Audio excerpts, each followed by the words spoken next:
Let's learn about decision trees. Let's say we're trying to predict who survived the Titanic sinking, and you have different features, for example, gender, age, class, and what their name starts with.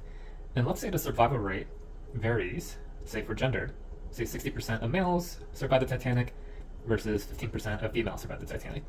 Similarly for age, for class, and for name, let's say if your name begins with the letter A through L, your chances of survival is 28%. If your name starts between M and Z, chances of survival is 31%. So let's say we start off with 2,000 passengers, and overall, 30% of these passengers survive.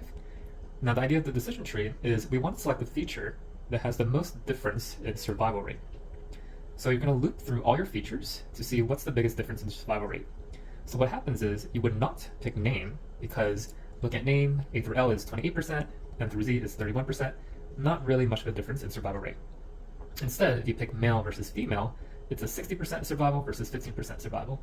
So that's a much larger gap in survival rate. So the decision tree ends up picking gender as the first split. And then you're going to repeat that process.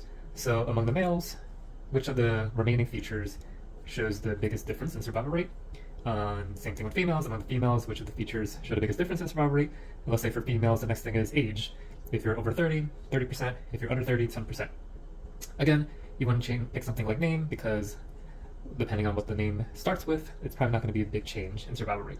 In terms of extra material, if you're interested in the exact formulas, you're going to look into something known as entropy as well as information gain, whereas where the entropy before minus the entropy after gives you the largest gap in terms of information gain.